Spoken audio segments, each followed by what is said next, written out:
Sintam-se Bom dia, boa tarde, boa noite, onde quer que nos vejam. Onde quer que nos vejam. Dizer. E cumprimentar o Paulo, cumprimentar o Acio, agradecer muito o convite.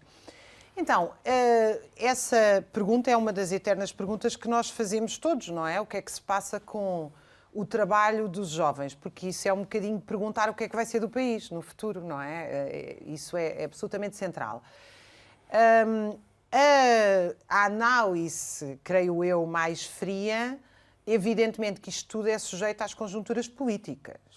Portanto, as lutas sociais podem condicionar muito esta resposta que eu vou dar noutro sentido. Mas a trajetória de Portugal nas últimas décadas tem sido a de desqualificar, do ponto de vista dos salários, os jovens que entram no mercado de trabalho, seja não qualificados, seja qualificados. Não é? Nós temos apenas 1,9% das pessoas que levam para casa 2.500 euros. Mais de 50% leva para casa menos de 900 euros. Portanto, os salários em Portugal não permitem, como é óbvio, se nós pensarmos o que é o peso da habitação ou da alimentação, não permitem aos jovens começar aquilo que se chama uma vida adulta e, portanto, pensar a ser independentes, ou a ter família, ou a ter filhos, ou quando realmente... 700 euros a um engenheiro licenciado. A expectativa é que ele, obviamente, vai trabalhar lá para fora. E era aqui que eu queria chegar. Investimos numa geração e depois abandonamos e alguém os aproveita. Exatamente. A custo zero para eles. E pior do que tudo, nós temos plena consciência destas políticas, porque não vos quero maçar com isto, mas já o Oliveira Martins, um intelectual destacado do século XIX português, que pensou muito o século XIX português, via a imigração como uma autêntica sangria e uma política que tinha a ver com o atraso do país, não é? O Orlando Ribeiro, o nosso mais conhecido geógrafo, escreveu o Portugal, o Atlântico e o Mediterrâneo, que é o seu livro mais conhecido, tinha como título original Portugal Produtor de Homens. E uma figura que é conhecida de toda a gente, porque todos nós lemos contos infantis, o Hans Christian Andersen, quando veio a Portugal no final do século XIX, disse: este país o que mais exporta são homens. Portanto, e quando chegámos ali aos anos 60, foi 1,5 milhão, que é 15% homens da população. Mulheres, homens e mulheres, sim, homens no sentido... Sim, sentido claro. Ou seja, o que se faz é ter uma política migratória permanente, que é uma espécie de um exílio económico. Depois é um bocadinho, a pílula é dourada. Ficávamos muito satisfeitos com as remessas que eles mandavam para cá. Esse é o ponto-chave. Fazíamos o foco nas remessas e não o facto de nós termos convencido a ficar cá. Que todos os autores focam, que é Portugal tem os sucessivos governos, e portanto eu estou desde o século XIX, tem uma política de acarinhar esta sangria porque ela traz remessas e por outro fator mais difícil de avaliar, mas que quanto a mim é muito verdadeiro, é que eles quando se vão embora deixam de chatear, para falar assim em termos... Em sociologuese, como é que eu diria isto? A imigração funciona como uma estabilidade do regime e um tampão aos conflitos sociais. Por exemplo, a seguir à geração Arrasca, a manifestação da geração Arrasca, que foi a última onda de manifestações realmente populares e espontâneas do país, não enquadradas particularmente por um partido, por um sindicato, etc., e que, aliás, deu aqueles cartazes todos engraçadíssimos e tinha realmente um caráter espontâneo. A seguir à manifestação, que teve cerca de 500 mil pessoas, 500 mil pessoas deixaram o país. Nós não podemos dizer que foram exatamente os mesmos 500 mil, mas uma grande parte sim. Ou seja, a imigração vai funcionando como uma válvula de escape. Os salários são baixos, mas eles não se queixam porque se vão embora. O Serviço Nacional de Saúde não funciona, mas eles não se queixam porque se vão embora. A educação não funciona bem, ou seja, acaba por funcionar, não só mandam remessas, como funciona um bocadinho como um alívio da panela de pressão. E isso realmente é trágico, já para não falar, obviamente, daquilo que penso que o Luís quis abordar e que toda a gente sabe, que é nós precisamos destas pessoas a trabalhar aqui. Porque quer dos qualificados, quer dos menos qualificados. Quer dizer, nós precisamos de um país que tenha como estratégia cuidar dos seus e não simplesmente exportá-los como mercadoria. Não é? Esta questão do ordenado mínimo é absolutamente fulcral, porque ela é um debate que toca em todo o lado. Nós temos um crescimento do ordenado mínimo que triplicou no pós-Troika, ou seja, o número de pessoas que saiu do mercado de trabalho e voltou ou entrou pela primeira vez e passou a ganhar o ordenado mínimo, passou de 200 e tal mil para mais de 700 mil. Neste momento, entre 22% a 25% da população ganha o ordenado mínimo. A primeira nota é que as pessoas realmente não conseguem viver com esses salários. E isso é indigno. E, portanto, é evidente que a agenda do trabalho digno aqui também tem que ser colocada ao nível do que é as pessoas conseguirem sobreviver com dignidade. Porque não é as pessoas não trabalharem, as pessoas trabalham 8 horas por dia e não conseguem viver. A segunda é que isto não tem, obviamente, esse problema que coloca ao nível de impostos, etc. Agora, tem um problema maior que é nós sistematicamente estamos a ir aos impostos dos chamados setores médios para pagar o ordenado mínimo. Porquê? Porque estas pessoas não vivem com o ordenado mínimo, como é óbvio. Depois têm o passe, a eletricidade social, a renda subsidiada. Há uma multiplicidade de taxas e impostos que são entregues às pessoas que ganham o ordenado mínimo, ou seja, são subsídios às empresas, indiretos. De facto, o que nós temos é a classe média a subsidiar as empresas que pagam o ordenado mínimo. Se me disser as empresas não conseguem pagar mais, isso é, em parte, verdade, porque aí entra a estrutura da economia. O que é que nós temos? Nós temos uma empresa, uma casa-mãe, uma grande empresa de eletricidade, de comunicações, seja o que for, que há 20 anos atrás subcontratualizou a 100 ou 200 empresas ou 300 de transportes o seu mercado, o seu negócio.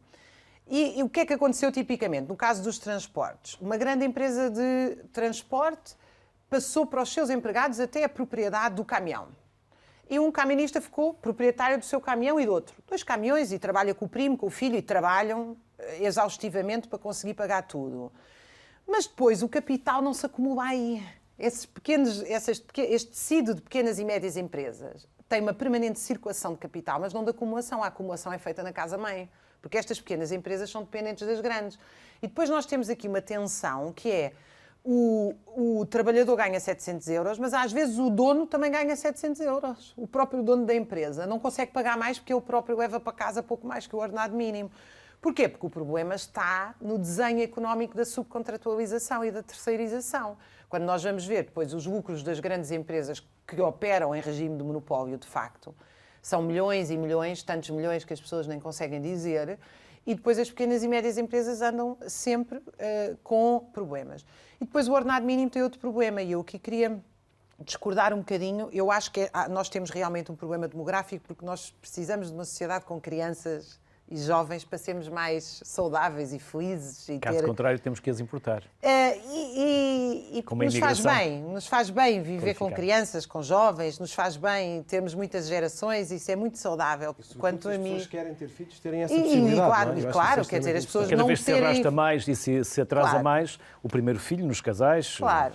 Agora, o que eu não acho é que isso seja um problema para a segurança social, não é? É uma coisa que nós temos debatido muito no nosso observatório ao longo destes anos, porque o problema da segurança social não é tanto as pessoas envelhecerem, é que os que entram a ganhar 600 e os que se reformaram-se com 2.000. E, portanto, nós temos aqui um desequilíbrio salarial, porque a produtividade aumentou muitíssimo. Quem ganha o mínimo não paga e não contribui. Claro, a produtividade aumentou 5 vezes desde que nós criámos os sistemas de segurança social, ou seja, nós temos mais idosos, menos jovens, mas a pirâmide ativa não se alterou muito. Quer dizer, os do meio. De antes tínhamos muitos jovens, poucos idosos. Agora temos muitos idosos e poucos jovens, para dizer de forma simples.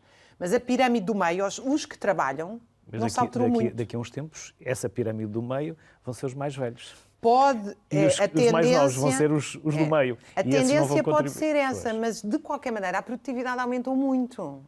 Quer dizer, nós não podemos comparar o que era um camponês a cavar nos anos 60 com uma enxada, que era assim que se alimentava parte deste país, com um trator, não é? Quer dizer, a produtividade aumentou muitíssimo. Portanto, o problema da segurança social, quanto a mim, é uma polémica que existe em Portugal, não tem a ver com a questão da demografia, tem a ver com a questão das relações laborais. Evidentemente, se eu entro a ganhar 600, eu não consigo sustentar a reforma de quem se reformou com 2.000. Isto provoca um desequilíbrio enorme do ponto de vista geracional.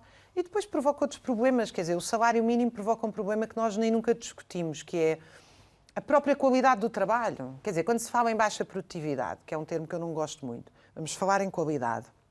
Como é que as pessoas trabalham com entusiasmo, com criatividade, com gosto, quando o seu salário não dá sequer para pagar as contas e ainda têm que ir à Câmara Municipal pedir ajuda para conseguir pagar os livros aos filhos, para conseguir tickets de alimentação para conseguir eletricidade.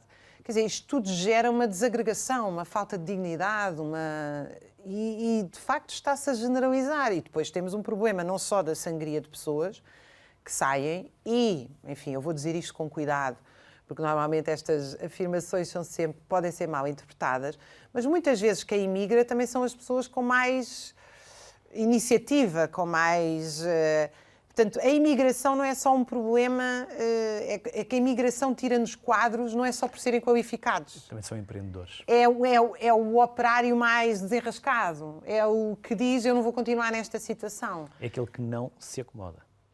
Muitas vezes não existe só, porque muita gente tem que emigrar e todo tipo de pessoas imigram.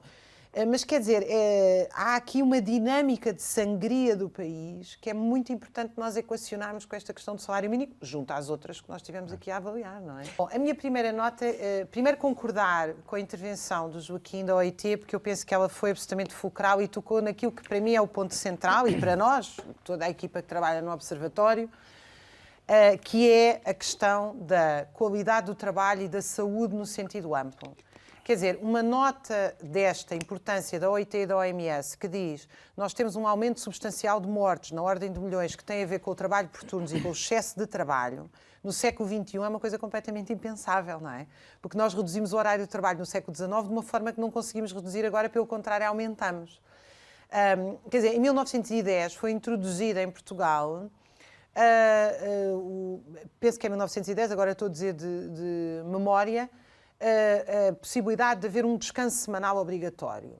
E era uma nota crítica na altura, dizia que são os patrões que decidem qual é o dia de descanso. Nós agora vivemos essa situação na elaboração contínua, em grandes fábricas, desde a Alta Europa até pequenas. Ou seja, os trabalhadores nem sequer ao domingo têm direito a descansar. E nós temos estudos, aliás, um deles publicado nesse livro, claro que sim, Trabalhar e Viver no Século XXI, que foi publicado pelo nosso Observatório. Justamente está aí um estudo do médico José António Antunes, que é uma revisão da literatura sobre as longas jornadas de trabalho e o efeito na saúde. Nós sabemos que ao final de 5 anos de trabalho por turnos, por exemplo, aumenta substancialmente a possibilidade de doenças cardíacas, cardiovasculares, síndrome metabólica, portanto diabetes, etc., uma série de doenças. E eu acho que isto é indissociável, agora vem a minha crítica, de nós não termos uma crítica ao mercado de trabalho. Quer dizer, eu acho que o problema é justamente haver um mercado de trabalho e não haver uma ideia de trabalho estratégica do país. Porque se nós vamos estar dependentes do mercado, do que o mercado cria, e temos políticas públicas apenas para o assistencialismo, ou seja, deixamos o mercado funcionar e atuamos através dos impostos nas chamadas distorções do mercado, que cada vez são mais, ou seja, as pessoas não conseguem viver, adoecem. Portugal tem uma das maiores taxas de adoecimento, de adoecimento precoce. Portanto, a nossa esperança média de vida é igual à do norte da Europa, mas a nossa esperança média de vida com saúde é das mais baixas da Europa. As pessoas adoecem precocemente, em grande medida devido às condições... Demos mais anos à vida, mas não demos mais vida aos anos. Exatamente, é uma fórmula perfeita. E eu penso que nós não podemos estar dependentes do mercado de trabalho, porque o mercado de trabalho diz o seguinte: hoje vem para aqui uma fábrica de não sei o quê, vamos adaptar a escola a esta fábrica, e depois os miúdos só sabem fazer aquilo, depois a fábrica fecha, vai-se embora, não aprenderam a fazer mais nada. Temos um mercado de trabalho virado para o turismo, que é baseado em baixíssimas qualificações. Eu acho que o que nós temos que ter é políticas públicas de criação de emprego e não políticas públicas de assistencialismo para o desemprego.